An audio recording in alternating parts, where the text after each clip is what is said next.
Bonsoir à tous, bienvenue dans Bismart, l'émission. Ravie de vous retrouver aujourd'hui. Alors peut-être est-ce que vous avez la chance d'avoir un week-end de 3 jours en perspective. Dans ce cas, bien, je vous propose un petit peu de lecture pour commencer cette émission, puisqu'on sera avec Alexis Karklins-Marchais qui publie Pour un libéralisme humaniste, la voie ordo-libérale. On en discutera dans quelques instants. On parlera ensuite du marché des surgelés français en compagnie d'une maison française centenaire, puisque la directrice générale de Maison Thirier sera avec nous. Et puis peut-être avez-vous une passion ou une détestation pour la dictée, en tout cas la plus grande dictée au monde, aura lieu la semaine prochaine sur les Champs-Élysées. On en parlera avec les organisateurs et puis on terminera cette émission en compagnie de l'une des scale-up industrielles françaises les plus importantes aujourd'hui. Elle vient de lever 160 millions d'euros, et dans le contexte actuel, on sait que c'est une performance. On sera avec le patron d'Insect en fin d'émission. C'est Bismart, l'émission, c'est parti.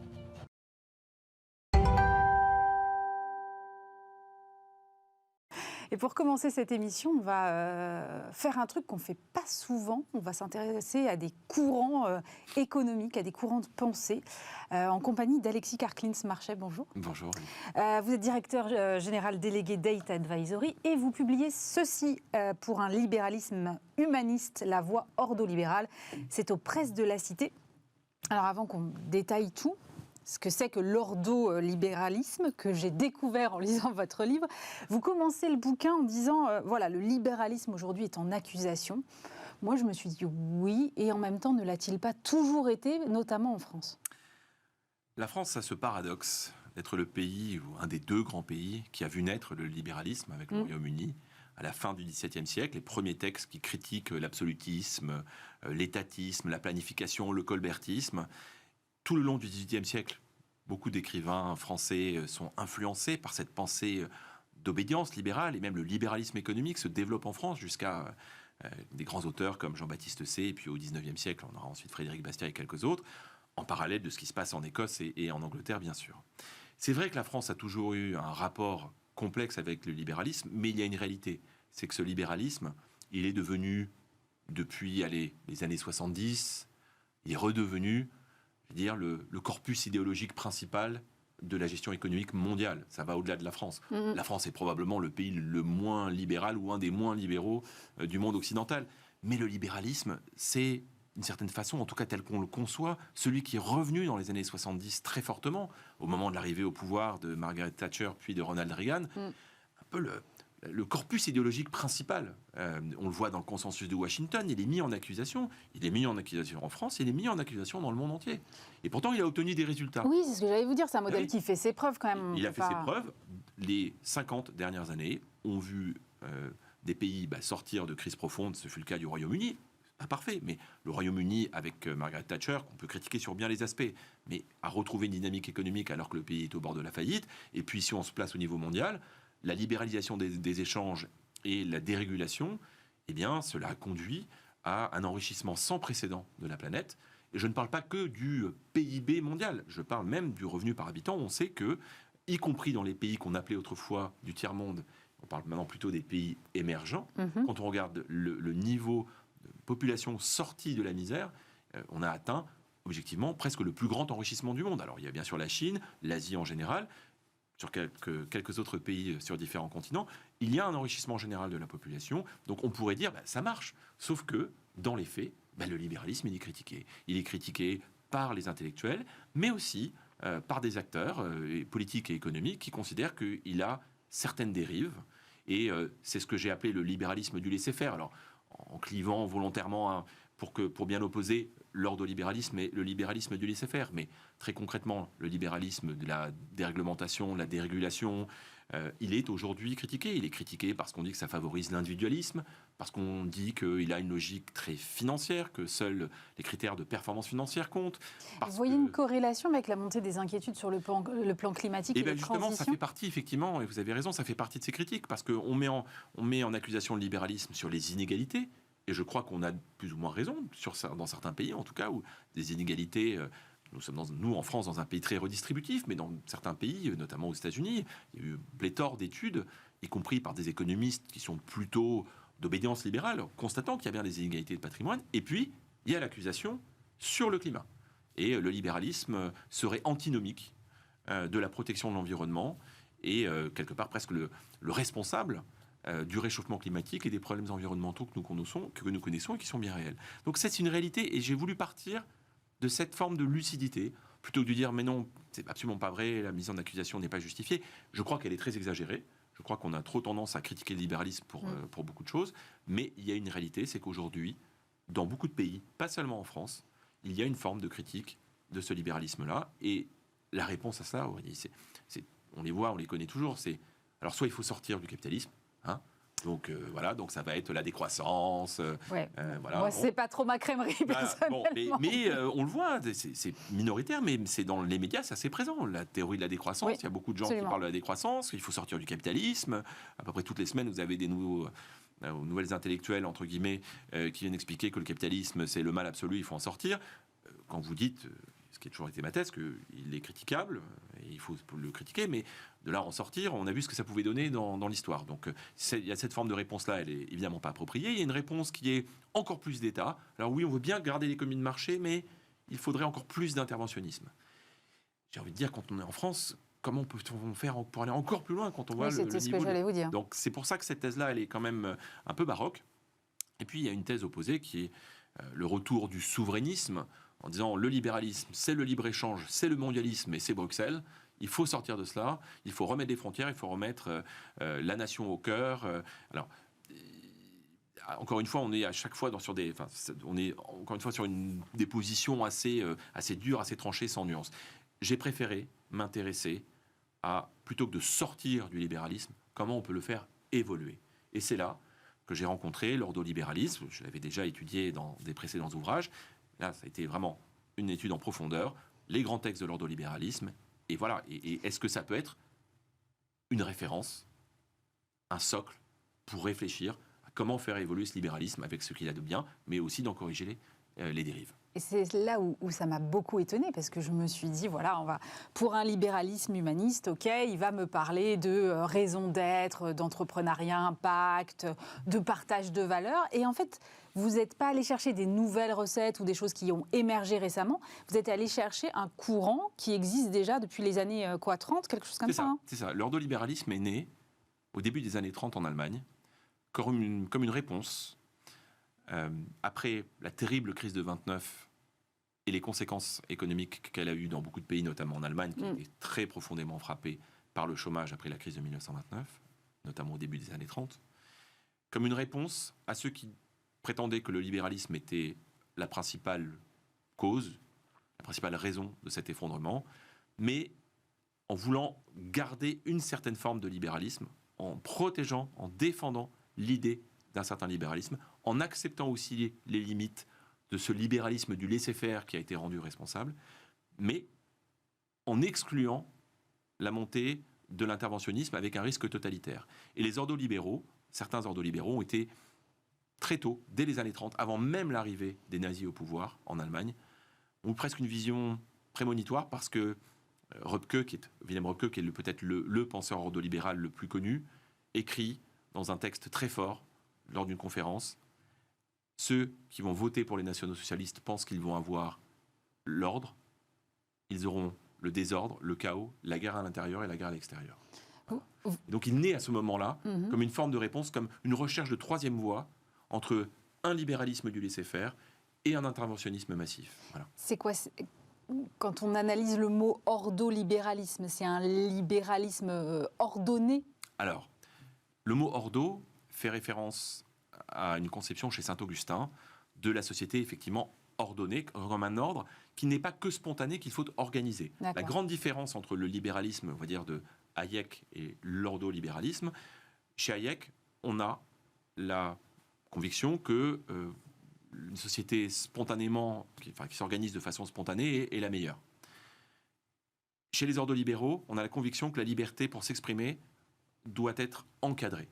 Et elle doit être encadrée au sens légal du terme, c'est-à-dire qu'il faut une organisation, ça se décide, parce que si vous laissez la liberté faire toute seule, il y a des risques de dérive. Je vais prendre un exemple très concret. Oui. Lorsque vous êtes sur un secteur particulier, vous avez une entreprise très puissante. Si vous n'encadrez pas l'économie, vous avez un risque que cette entreprise très puissante devienne un jour un monopole. Mhm.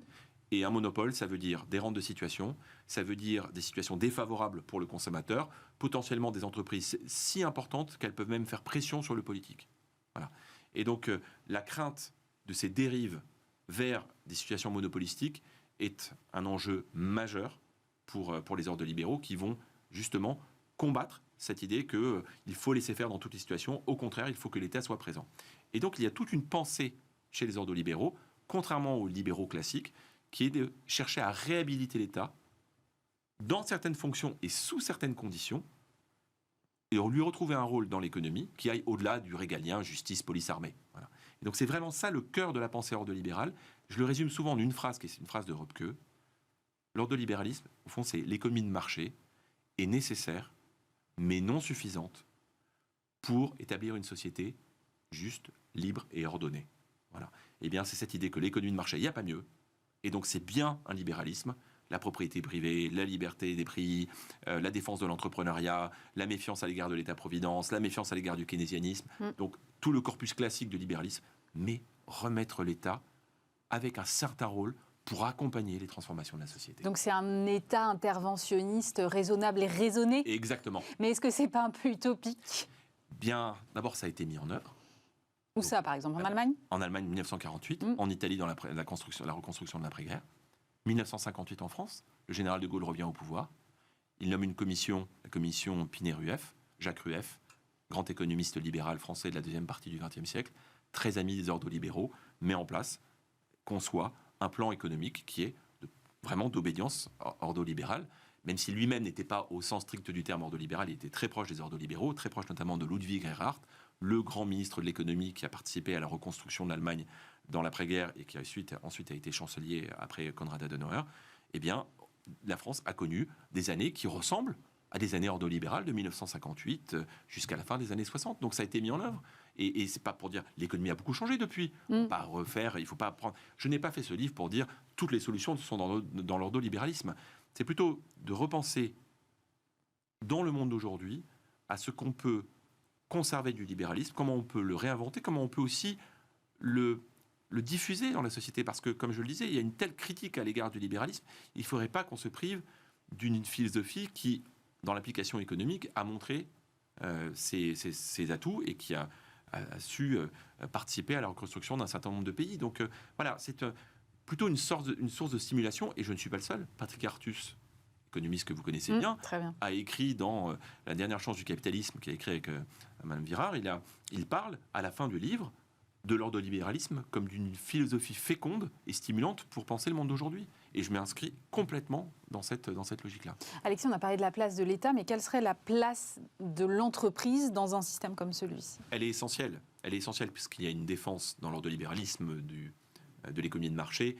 Et évidemment, l'entreprise est le principal acteur, la principale actrice de l'économie de marché. Röpke, là encore, a des mots très forts sur l'entreprise, et notamment sur la figure de l'entrepreneur. Il dit l'entrepreneur, c'est le capitaine du navire dans la tempête, parce que l'économie est en permanente transformation, et donc eh bien, elle doit s'adapter avec son bateau à conduire à travers les tempêtes. Et donc, il faut justement créer un cadre qui soit favorable à l'entreprise. Il y a une telle conviction que l'entreprise est la réponse essentielle à la stabilité et au développement de l'économie, qu'il y a justement la volonté d'avoir une concurrence en permanence protégée, parce qu'il y a toujours cette crainte que sans concurrence, il y ait des rentes de situation, et que sans concurrence, l'économie perde sa stimulation. Voilà. En fait, la concurrence, vision des ordolibéraux, est tellement importante, elle remplit deux rôles. Elle a un rôle de ressort de l'économie parce qu'elle favorise la stimulation, l'innovation et l'encouragement au développement. Et en même temps, elle a aussi un rôle de régulation parce que si vous n'avez pas de concurrence, vous risquez d'avoir des rentes de situation, des monopoles, et ça veut dire baisse de qualité des services, baisse des prestations, baisse de qualité des produits, et un risque, en plus, comme je le disais, de lobbying et de puissance tellement acquise que vous deveniez incontournable. Donc, cette obsession de la concurrence, elle n'est pas purement théorique, elle est au service d'une économie qui tourne et qui fonctionne. Vous avez commencé tout à l'heure en me parlant de décroissance et que c'était surtout pas ça. Quel impact ça aurait sur une autre croissance d'adopter cette philosophie-là ? C'est un exercice bien sûr théorique, mais je crois que si on essaye de se projeter sur un modèle ordolibéral, d'abord, ils existent aujourd'hui. La Suisse, même d'aujourd'hui, ressemble à une forme d'ordolibéralisme. C'était d'ailleurs un modèle pour les ordolibéraux dans les années 50 et 60.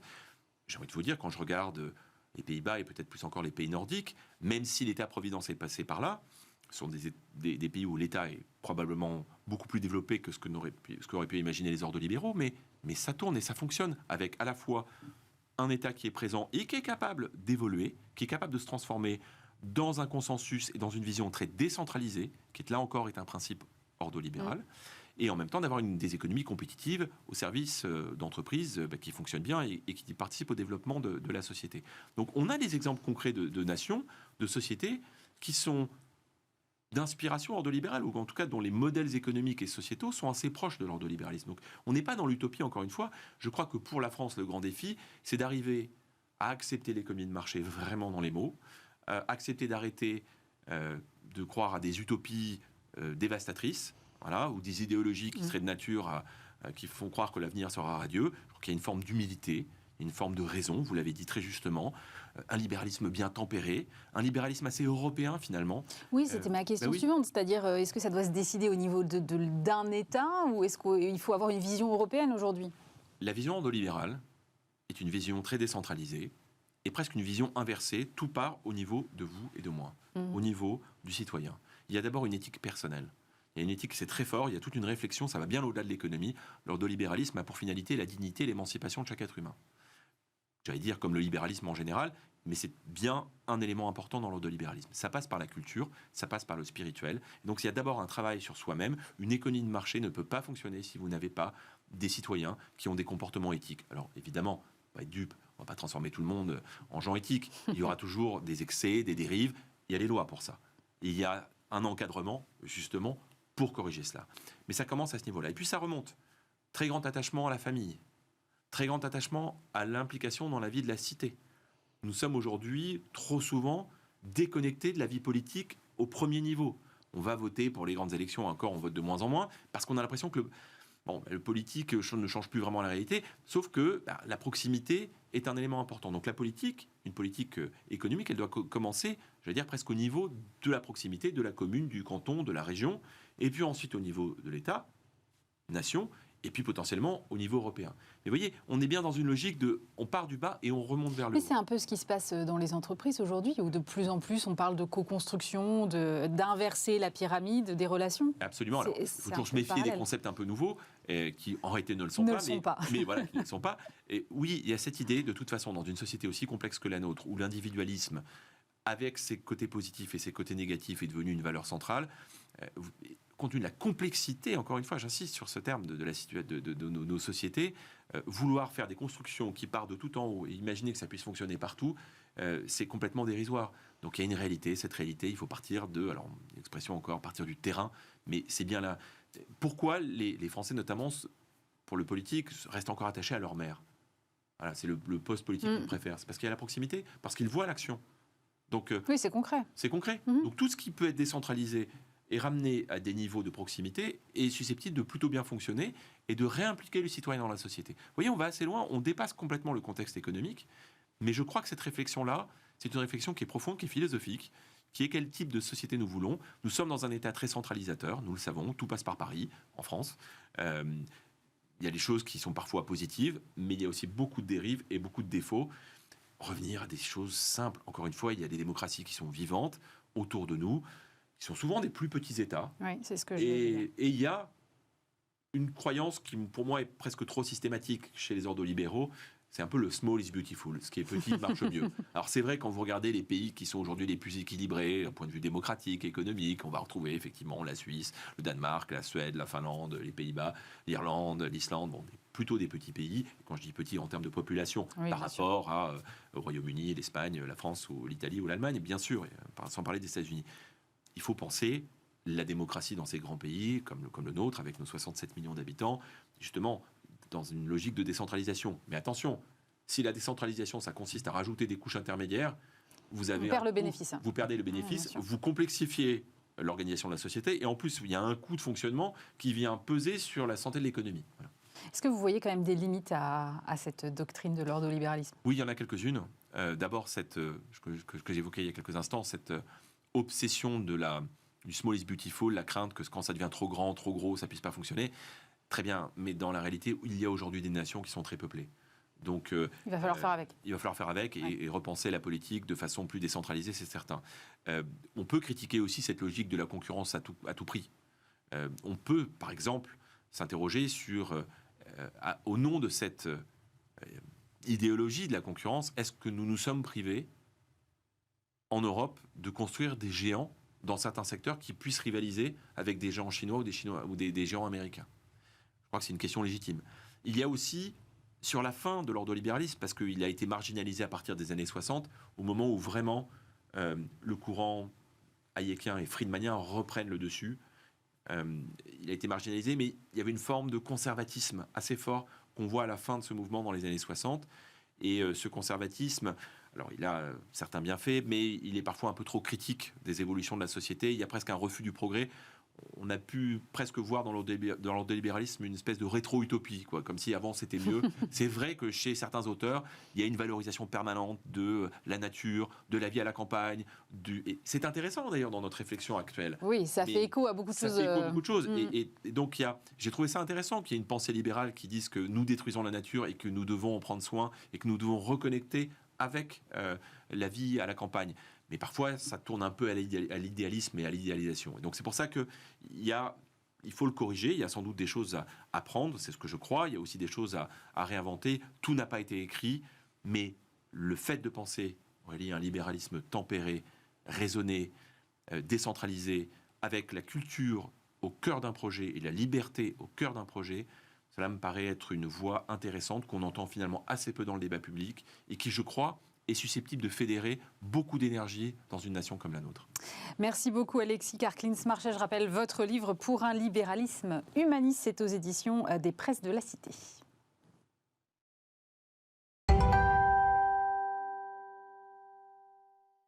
On poursuit cette émission en compagnie d'une entreprise familiale française spécialisée dans la fabrication et la commercialisation de produits alimentaires surgelés. C'est une marque qui vient de fêter ses 120 ans.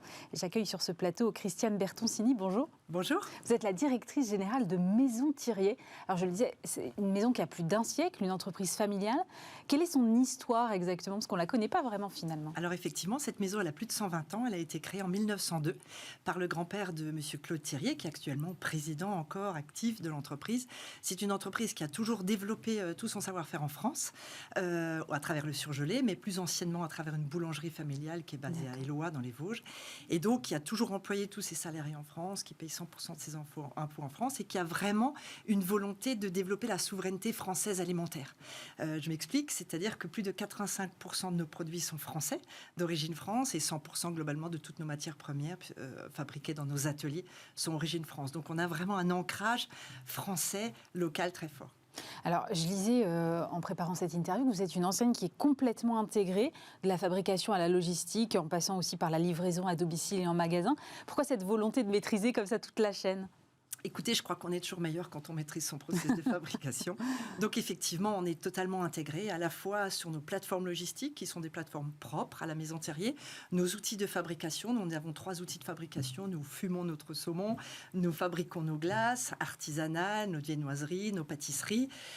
Prochainement, nous allons brasser nos bières artisanales. Donc on a vraiment cet ADN de Mais la bière, alors attendez, stop, je vous arrête. La bière, c'est pas un produit surgelé ? Oui, alors on a développé une soixantaine de références qui sont complémentaires à l'activité surgelée. Et effectivement, on a un ADN extrêmement fort sur la fabrication.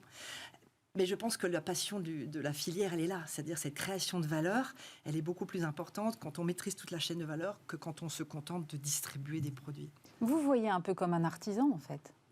Alors, juridiquement, on ne peut pas l'exprimer, mais on est complètement des artisans. Si vous étiez amené à visiter nos différents ateliers, vous verriez qu'on fabrique de façon très artisanale. Nos gâteaux sont pochés à la main, les seaux sont déposés à la main. Donc, il y a vraiment une culture de savoir-faire qui est extrêmement, extrêmement forte et marquée et qu'on souhaite vraiment préserver. J'entends que ce marché des surgelés aujourd'hui est beaucoup challengé par l'innovation, parce qu'effectivement, pour aller appâter le client, lui faire changer parfois ses habitudes alimentaires, il faut sans cesse renouveler les recettes. Comment est-ce que vous travaillez sur ces sujets-là ? Alors écoutez, on a cette volonté d'incarner l'innovation et d'être le leader de l'innovation et de la créativité dans le domaine des surgelés. Et donc, on a notre directeur du développement est meilleur ouvrier de France.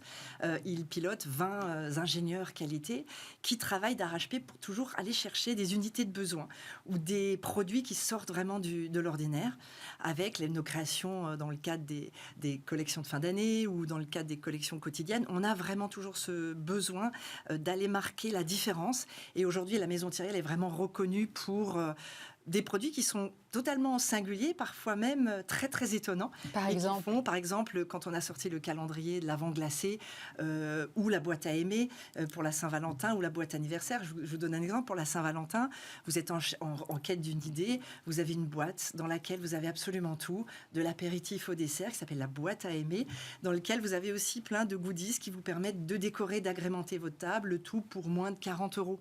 Donc ça veut dire que si le soir de la Saint-Valentin, un homme, une femme n'ont pas eu le temps d'anticiper les choses, ils viennent au sein de la Maison Thierry, ils prennent leur boîte et ils arrivent à faire un repas de fête pour moins de 20 € par personne, en ayant en plus la décoration de la table. Voilà, on va toujours chercher l'idée qui n'existe pas pour faciliter la vie de nos clients et puis leur amener vraiment une touche d'innovation que d'autres de nos concurrents ne proposent pas. Comment justement vous cultivez cette relation avec vos clients aujourd'hui ? Alors la Maison Thierry, elle a un savoir-faire qui est un peu inégalé et qui revient complètement à Monsieur Thierry, qui a développé un concept en livraison à domicile extrêmement singulier là aussi, puisque la personne, si vous étiez cliente de la Maison Thierry, peut-être l'êtes-vous, mais vous auriez un seul livreur téléprospecteur qui vous appellerait pour prendre votre commande. Ce serait exactement la même personne qui vous livrerait à domicile et ce serait la même personne qui collecterait dans votre rue. Donc on a une relation avec nos clients qui est extrêmement forte et qui est liée au fait qu'on a un seul interlocuteur dans toute la vie de la relation entre la Maison Thierry et ce client et qui est un interlocuteur unique qui est capable à la fois de conseiller, de livrer et de prospecter. Vous avez aussi des magasins en propre ? Oui, nous avons 180 magasins et nous avons 1600 livreurs qui œuvrent dans toute la France et qui permettent de livrer et de couvrir nos 4 millions de clients actuellement en France. Alors, puisque vous parlez de vos livreurs et de vos salariés, j'ai lu qu'en janvier, vous aviez proposé d'intégrer 150 salariés de Place de Marché, qui est ex-Toupargel, qui avait été mis en liquidation judiciaire. Pourquoi ce geste ? C'est de la solidarité ou c'est parce que, comme beaucoup d'entreprises, vous êtes confrontés à des problèmes de recrutement et vous vous êtes dit finalement, ceux-là, ils ont le savoir-faire, ça va aller plus vite? Non, écoutez, quand un acteur aussi important que Place du Marché a rencontré les difficultés qu'ils ont rencontrées, on n'a pas vécu ça comme quelque chose de positif. On ne peut pas se réjouir qu'un acteur aussi important que Place du Marché disparaisse du spectre du business. Donc, inévitablement, on est touché. Et on est touché parce que ça fragilise la profession quand un gros acteur disparaît.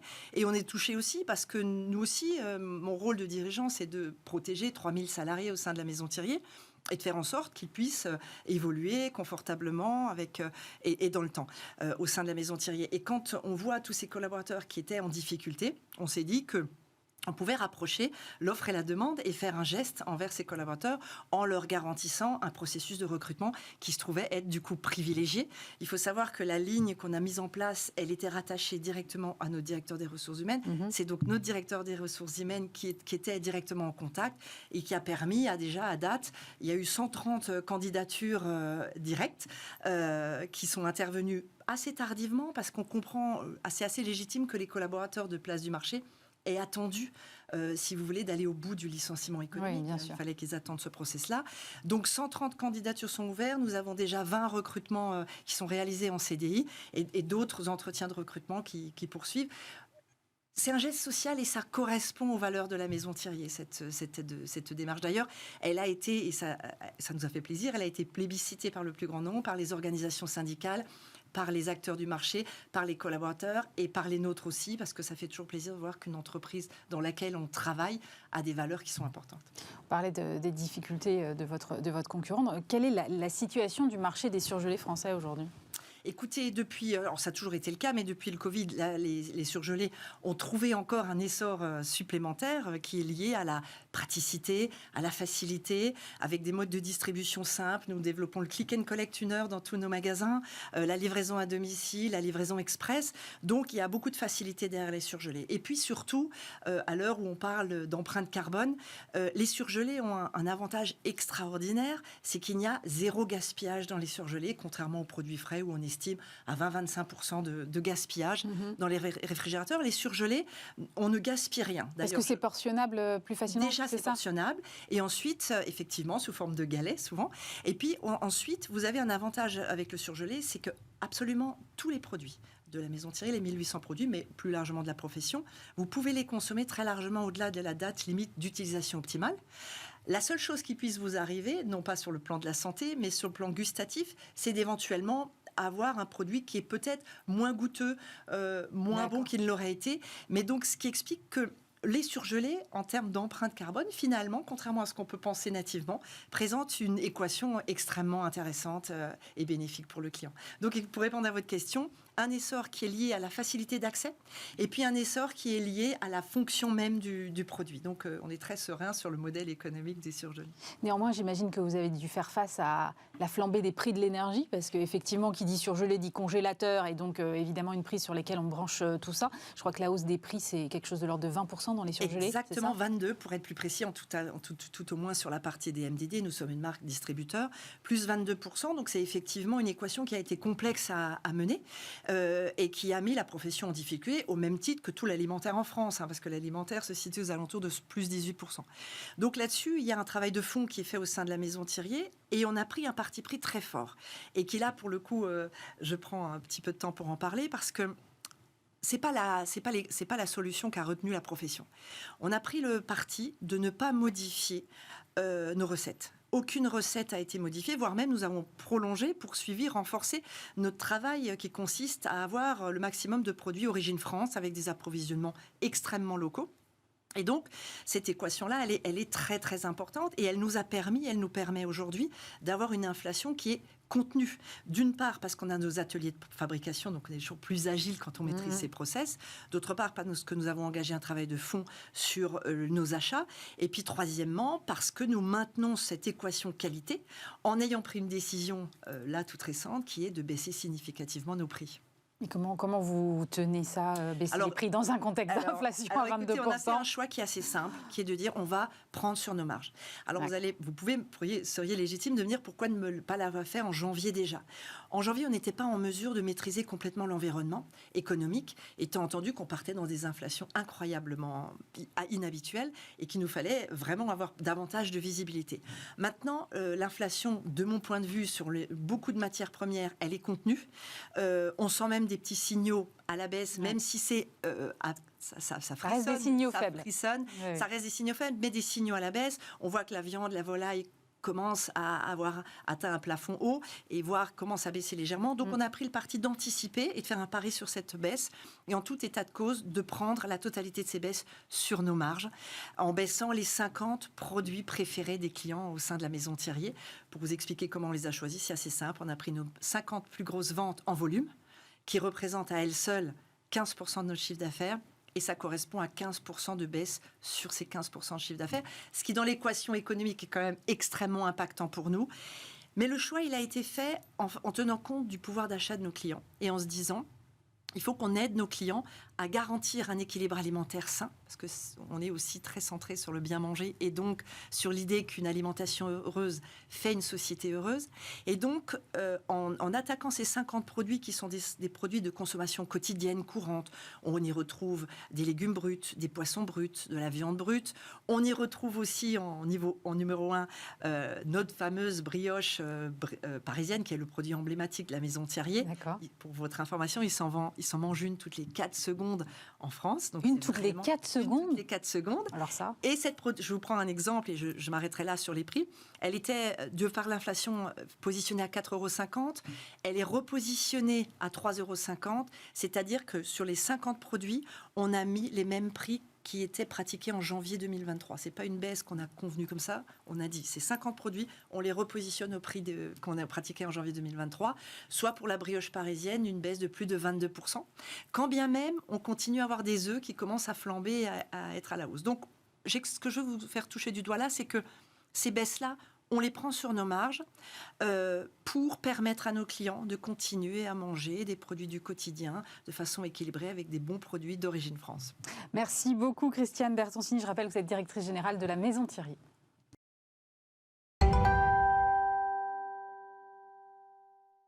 Et on va parler événementiel, mais alors événementiel de grande ampleur avec Inès Merny. Bonjour. Bonjour. Vous êtes directrice générale opérationnelle de l'agence événementielle Ubi-Bene. Alors pour ceux qui ne connaîtraient pas Ubi-Bene, parmi vos faits d'armes, vous avez la tyrolienne installée au 2e étage de la Tour Eiffel, par exemple, le premier défilé démocratique de L'Oréal-sur-la-Seine, la création d'un terrain de rugby au sommet d'un volcan d'Auvergne, la sieste Ikea qui a été des cabines de sieste qui débarquaient au pied des bureaux des Parisiens, ou encore l'organisation du championnat de plongeon de haut vol dans la Seine pour Red Bull. Ma première question, c'est comment faites-vous pour aller chercher des idées pareilles ? En effet, c'est le travail d'une équipe, évidemment, et on essaye systématiquement d'aller chercher des idées nouvelles, des choses qui n'ont jamais été faites, qui sortent de l'ordinaire et qui amusent le grand public principalement, et nous aussi en premier. C'est quoi l'idée ? C'est de faire le plus spectaculaire possible ? Pas toujours, en tout cas d'être super pertinent par rapport au sujet qui nous est posé par les marques pour lesquelles on travaille. Donc il y a des envergures différentes, il y a des très grands projets avec énormément de grands publics réunis. Parfois il y a des projets de plus petite ampleur, mais tout aussi impactantes par leur image et leur pertinence. Ce qu'on cherche surtout, c'est être vraiment pertinent du début à la fin. Voilà. Alors là, le prochain événement, c'est la semaine prochaine, dimanche 4 juin, la grande dictée des chants, qui sera la plus grande dictée au monde sur les Champs-Élysées. D'abord, quel est l'esprit de cet événement, Inès ? Alors ça, c'est important parce que, évidemment, ce projet, il est vraiment très atypique. Il est né avec le comité Champs-Élysées, avec lequel on collabore sur les événements qui ont lieu sur les Champs-Élysées. Ouais. Et on a eu envie de chercher un sujet qui puisse réunir les tout petits et les plus grands, voire les très très seniors, donc sans limite d'âge. Et c'est vrai que la dictée peut faire un peu polémique. Elle fait très régulièrement débat dans l'actualité. Elle a pu être un peu traumatisante pour certains, elle est moins quand on vieillit. Et on s'est dit que s'attaquer à ce sujet pourrait être un exercice assez marrant. Et on voit un engouement assez dingue autour de ce projet, puisqu'aujourd'hui, on a plus de 35 000 inscrits déjà pour la semaine prochaine. 35 000 ? 35 000 inscrits, exactement. Mais la capacité, c'est combien ? Donc, c'est 1700 x 3, puisqu'on aura 3 dictées au cours de l'après-midi. Donc, il va falloir sélectionner, là. Il y a des tirages au sort, évidemment. C'est déjà des événements de grande ampleur. 35 000, ce serait énorme. En tout cas, oui, sur les 35 000 inscrits, on a 3 tirages au sort qui permettent d'élire les chanceux qui pourront participer. Voilà. Et comment ça va se passer, alors, concrètement, en termes logistiques sur place ? Alors, logistique sur place, donc les 1700 x 3 dictées qui auront été tirées au sort reçoivent déjà certains des billets leur donnant accès au dispositif. On est sur un dispositif plein air, c'est ce qui fait un petit peu aussi le charme de cette opération, puisqu'on est sur une salle à ciel ouvert au milieu de l'avenue des Champs-Élysées, en plein milieu de la chaussée. Et donc, on les accueillera dimanche 4 juin à partir de 13h pour la première dictée, 16h pour la deuxième et 18h pour la troisième. Et du coup, ça veut dire que vous allez installer combien de tables et chaises sur les champs ? 1700 tables et chaises individuelles. En effet, c'est le vrai challenge de ces opérations grand public qui sont opérées sur l'avenue. C'est que, bien sûr, l'avenue est habituellement circulante.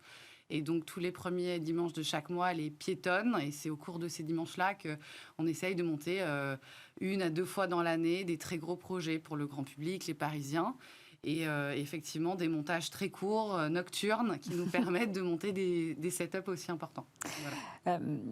Votre métier, je le disais, c'est l'événementialisation. Donc, j'ai donné tout à l'heure quelques exemples. Mais quelle est l'opération dont vous êtes la plus fière ou qui vous a demandé le plus de travail Alors, c'est difficile. On est plutôt fiers de toutes nos opérations. On les revendique plutôt toutes, puisqu'elles sont très différentes les unes des autres.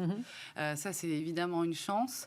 Je dois dire que les événements qui ont lieu sur les champs ont une saveur toute particulière.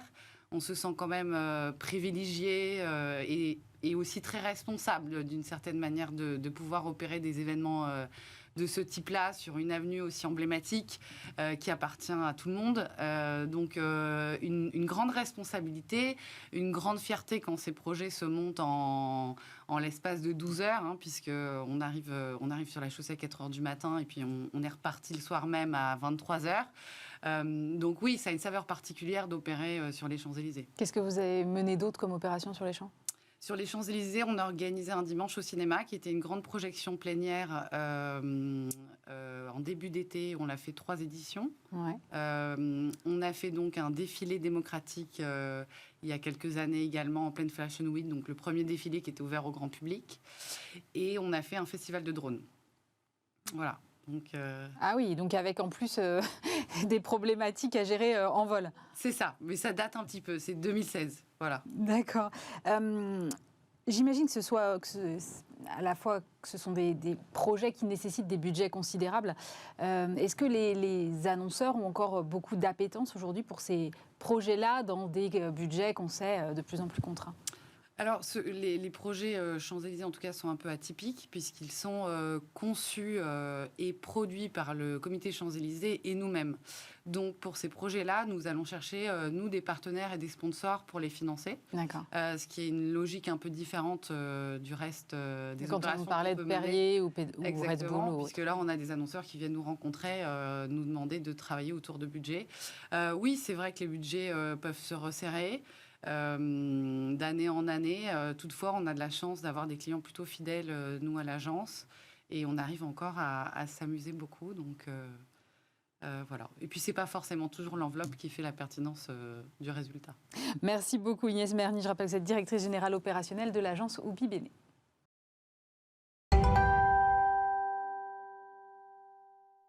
On termine cette émission en parlant de protéines et d'engrais naturels à base d'insectes, puisque je suis en compagnie d'Antoine Hubert. Bonjour. Bonjour. Vous êtes président et CEO d'Insect.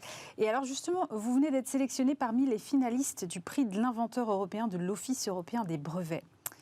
Qu'est-ce qui vous vaut cette sélection ? Parce que quand on se dit, voilà, ils produisent de la protéine à base d'insectes, on ne voit pas bien forcément, pour ceux qui ne vous connaissent pas encore, même si ça fait, je sais, 12 ans que vous existez, où se trouve la technologie derrière ?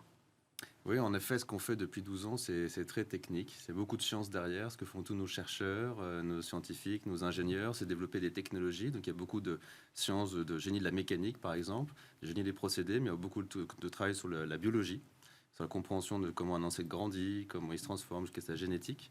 Et tout ça, ça amène à beaucoup d'innovations sur comment ils doivent grandir, être nourris, être transformés à une échelle pour être compétitifs.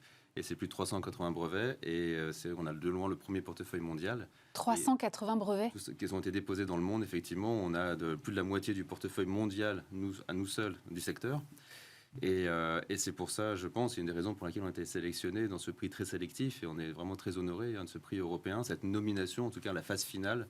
Voilà, on en est très heureux, ça souligne les efforts de notre équipe dans ce domaine. Aujourd'hui, vous travaillez sur quel insecte et pour en faire quoi exactement ? Alors nous, nos fermes verticales s'organisent sur la reproduction de scarabées qu'on appelle les moliteurs, qui se reproduisent comme tout animaux et qui font des œufs et des petites larves deviennent des grandes larves, ces petites chenilles à peu près de 2 cm, qui sont eux transformées à ce moment-là, parce qu'ils sont très riches en protéines ou en bonnes huiles, en ingrédients pour nourrir les animaux d'élevage, les animaux, les chiens, les chats, jusqu'à l'alimentation humaine. Et on collecte leurs déjections, qui sont des engrais organiques super compétitifs et performants pour faire grandir les plantes à la place d'engrais chimiques. Pour l'alimentation humaine, c'est dans quel cadre ? Alors, c'est déjà assez récent, parce que la réglementation européenne s'est ouverte l'année dernière. Donc c'est très frais comparé aux autres filières qui étaient ouvertes plus récemment, de manière un peu plus longue. Et donc, nos clients, parce que nous, on fait que des ingrédients, vraiment, grosso modo, c'est des poudres, c'est des liquides, c'est des granulés qui sortent de nos installations, de nos fermes verticales. Et nos clients, ils vont mélanger ça, ces poudres, ces liquides, avec d'autres matières végétales, souvent, pour en faire des substituts de viande, comme viande hachée, des saucisses, ou dans d'autres cas, des pâtes, mélangées avec du blé, des céréales du matin, des barres énergétiques pour le sport, des boissons aussi pour les sportifs. Donc, en fait, on peut rentrer dans à peu près la plupart des produits transformés qu'on peut faire aujourd'hui, qu'on trouve au quotidien au supermarché.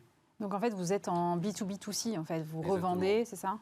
C'est ça, et c'est vraiment notre focus en plus aujourd'hui avec les récents financements, c'est se concentrer sur le marché un peu du foyer, de la famille, où on vend à des marques qui sont B2C, elles, et nous, on est donc B2B2C, et ces marques-là vendent pour les personnes, les parents, les enfants, mais aussi pour les chiens et les chats qui composent la famille.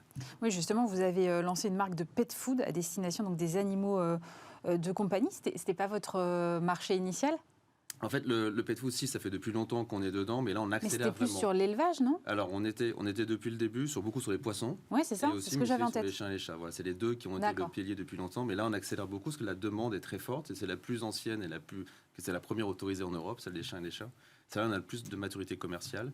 Et donc, pour accélérer encore plus notre image sur la notion de qualité, de nutrition, de durabilité, on a créé cette marque B2B2C qui s'appelle Spring, avec un Y tréma, justement, qui reste donc associé à Insect, mais pour mieux parler aux clients, parce que Insect est une marque corporate, comme on dit, qui parle au grand public, à des talents qui veulent nous rejoindre, à des investisseurs. Par contre, être capable de parler vraiment beaucoup plus spécifiquement à des clients, c'est important. Et donc, c'est pour ça qu'on a créé cette marque Spring qui a été lancée au plus grand congrès, salon européen, il y a quelques jours en Italie. Je sais que vous attachez beaucoup d'importance à l'impact environnemental. Par rapport à, on va dire, des produits alimentaires pour chiens et chats classiques, est-ce que vous avez mesuré l'économie en termes d'impact carbone? En fait, c'est un peu pareil que pour l'alimentation humaine, parce que des produits qui sont assez similaires, c'est des produits ou des coproduits, la production de viande, de bœuf, ou d'agneau, ou de porc, ou de volaille. Et donc, on a fait ce qu'on appelle les analyses de cycle de vie, qui vous permettent de mesurer tout votre impact, de l'amont de la chaîne jusqu'à l'utilisation finale. Et sur le carbone, on a à peu près 40 fois moins d'émissions que de la viande rouge, des coproduits de viande rouge. On va être sur à peu près 40 fois moins aussi de consommation d'eau que la viande porcine et à peu près 10 fois moins d'utilisation de terre aussi que la volaille. Donc on a vraiment beaucoup d'arguments qui sont positifs et qui viennent compléter. Mais jusqu'à présent, c'était vraiment les arguments techniques, l'aspect nutritionnel, digestibilité, ce qu'on appelle la palatabilité, qui est l'intérêt pour le chien ou le chat de manger ou pas la croquette. Et l'argument durable vient après. Mais aujourd'hui, il devient incontournable. Il n'était pas le cas il y a 2 ans, 3 ans, mais aujourd'hui, il devient incontournable, mais après les éléments techniques. Vous avez mentionné tout à l'heure une levée de fonds de 160 millions d'euros, c'est ça, qui s'est accompagnée en même temps d'un plan de restructuration avec des licenciements, je crois, aux Pays-Bas, un plan de départ volontaire en France, ce qui peut sembler contradictoire de prime abord. Donc, quelle est la situation d'Insect aujourd'hui ? En fait, on sait qu'aujourd'hui, on a une situation sur les marchés, sur le financement, qui sont très difficiles, qui sont aussi dures. Je pense qu'en 2008, on n'existait pas encore, mais on est sur une crise financière importante. Mais on a réussi à montrer, donc très peu d'entreprises aujourd'hui se font financer. Et 160 millions, c'est énorme. C'est énorme, 160 millions aujourd'hui, oui. Donc ça souligne les fondamentaux très forts, mais aussi c'est qu'on a pu démontrer aux investisseurs qu'on avait qu'on appelle un chemin à la profitabilité, qui va arriver relativement rapidement, qui est très clair. Mais pour ça, il fallait faire des choix, donc se focaliser plus sur les métiers à plus haute valeur ajoutée, en commercial comme les chiens et chats, l'alimentation humaine, donc le foyer, et moins sur les animaux d'élevage à court terme. Ça peut dire qu'on va arrêter, on va peut-être faire ça dans une deuxième phase, investir plus de temps sur les animaux d'élevage.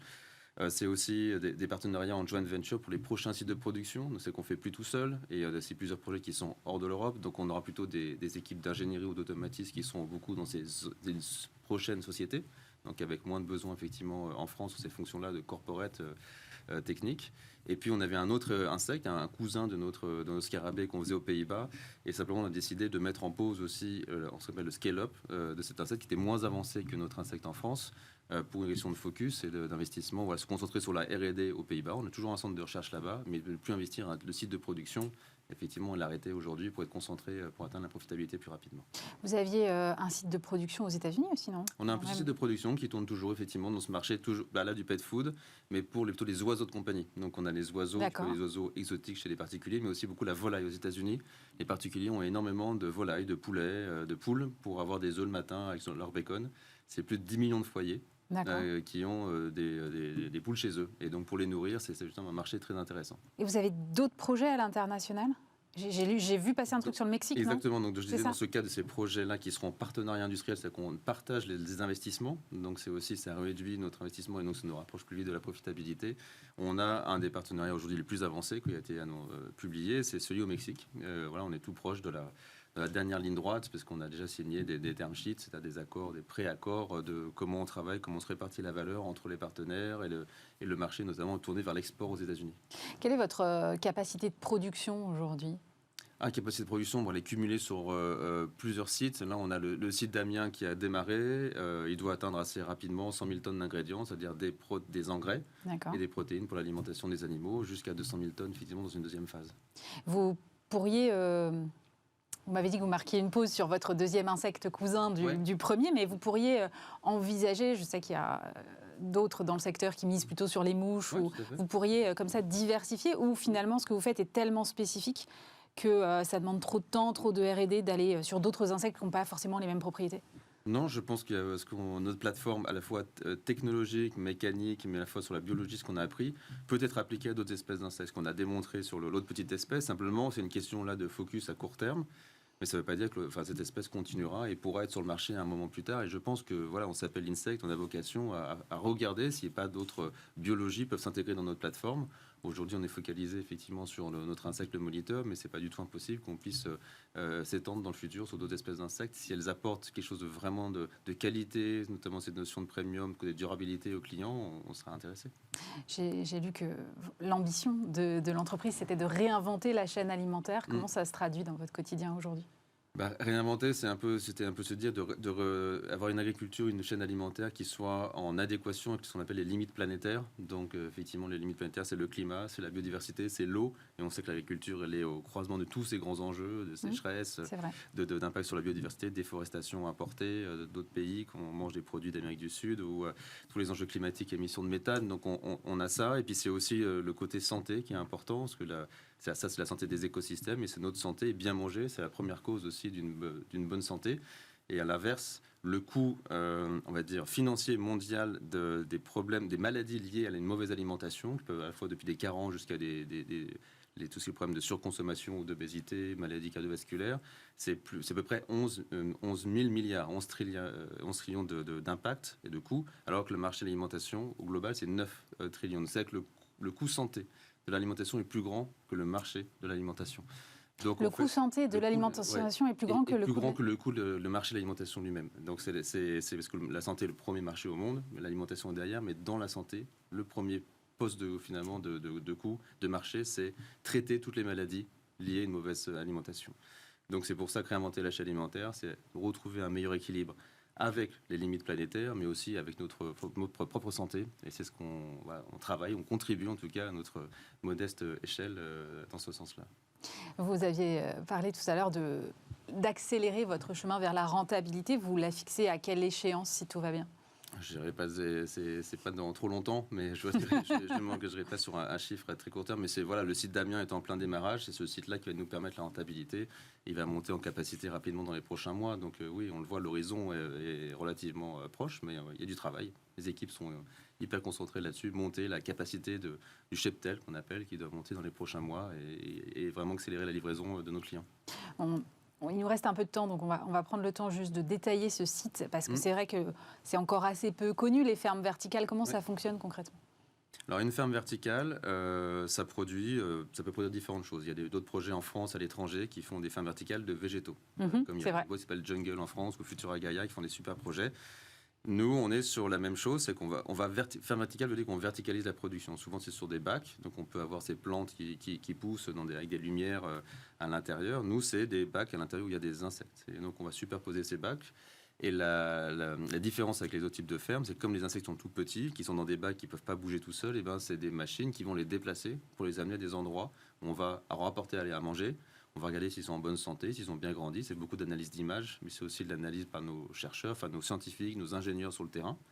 Et puis à un moment, on va aussi récolter régulièrement les déjections qui sont dans ce bac, parce que les insectes vivent dedans, donc ils produisent leurs déjections quand ils mangent. On va séparer ça régulièrement pour faire un engrais qui va être stérilisé sous forme de granulés vendu pour la croissance des plantes. Et au bout d'un moment, les larves auront suffisamment grandi, suffisamment mangé, et elles sont transformées dans un atelier agroalimentaire qui est toujours dans le même site, mais dans un autre bâtiment dédié, où là, vous avez une unité qui ressemble beaucoup à ce qu'on transforme des végétaux, notamment du colza, par exemple, ou de l'olive, où vous écrasez finalement un produit fini pour faire de l'huile, et de l'autre côté, une pulpe, et nous, c'est cette pulpe-là qui est transformée en protéines, en poudre sèche pour nourrir les animaux. Mais j'imagine que ça représente des milliers et des milliers de larves. Comment vous faites pour regarder si... parce que je veux dire, une vache qui va mal, ok, on le voit. Mais une larve parmi je ne sais pas combien. Eh ben, on a fait beaucoup, nos chercheurs ont développé en interne avec des partenaires, par exemple, des systèmes d'analyse d'images qui vous permettent de regarder en une fraction de seconde la prise de photos, de voir s'ils sont en bonne santé. Simplement, dans tout élevage, il y a une mortalité qui est faible, de quelques pourcents. Vous avez tous les matins un éleveur, il peut trouver qu'il fait la volaille, un poulet mort, ça arrive, un poisson qui mord dans son bassin. Voilà, c'est pas un souci, c'est normal, c'est la réalité d'un élevage. Et ben nous, on le voit, ça change de couleur notamment, il devient plus foncé, donc on arrive à le voir, et puis en plus on peut facilement le séparer après, parce que c'est pas notamment le même poids, la même densité. Donc on va pouvoir le séparer par des techniques à la fois physiques, par la taille, par la densité, par le poids. On va pouvoir séparer ces différentes fractions pour maintenir justement un élevage dans un bac qui soit toujours à peu près homogène, à peu près toujours le même âge, toujours vivant, toujours en bonne santé. Et en termes d'énergie, cette usine, elle est alimentée comment? Alors, c'est par l'électricité, essentiellement, un petit peu de gaz naturel. Et on a justement notre projet pour nos prochaines fermes, et voire même pour le site d'Amiens, de convertir. De toute façon, tous nos sites sont en électricité. C'est qu'on peut, avec par exemple, des pompes à chaleur, vous avez pour votre maison, votre appartement, vous pouvez acheter des pompes à chaleur. Ouais. Et ben, on peut le faire aussi à grande échelle pour des sites agricoles ou industriels.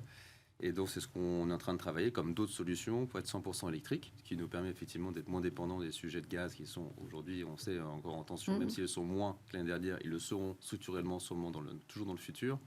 Et l'électricité, c'est plus intéressant aussi parce que vous avez plus d'options d'être 100% renouvelable. Vous avez plusieurs options et pas qu'une seule, qui est le biogaz dans le cas du gaz. Là, vous avez le solaire, vous avez le géothermal, vous avez l'éolien, donc il faut avoir plusieurs options. Évidemment, là, toute l'énergie nucléaire décarbonée qu'on a en France, mais demain être capable de signer des accords long terme avec le producteur EDF pour de l'énergie renouvelable garantie sur 20-25 ans, ce qu'on appelle les PPA. C'est des choses qui sont intéressantes, effectivement, pour réduire encore plus notre empreinte environnementale. Un dernier mot, vos ambitions pour Insect à horizon 5 ans? À horizon 5 ans, écoutez, on a un site d'Amiens qui sera évidemment vraiment un fer de lance dans le secteur dans le monde. On aura d'autres sites qui auront démarré, qui tourneront plusieurs. Est-ce que ce sera 2, 3, 4, 5 Mais c'est à peu près l'ambition dans les prochaines années. Sur plusieurs continents, on a sur l'Europe, il y aura donc, est-ce que ça le Mexique, potentiellement d'autres dans d'autres régions qu'on annoncera dans les prochains mois sur lesquelles on travaille. Et puis un leadership en termes de revenus, en termes de profitabilité, toujours en termes de science derrière, peut-être des nouveaux produits probablement, des nouveaux produits à la fois chez les animaux, chez l'homme, mais aussi chez les plantes, sur lesquels la recherche travaille aujourd'hui pour plus d'impact nutritionnel et environnemental. Merci beaucoup Antoine Hubert. Je rappelle que vous êtes président et CEO de Insect. C'est la fin de cette édition. Merci de nous avoir suivis, bien évidemment. On se retrouve vendredi prochain. Passez un très bon week-end sur Bismart.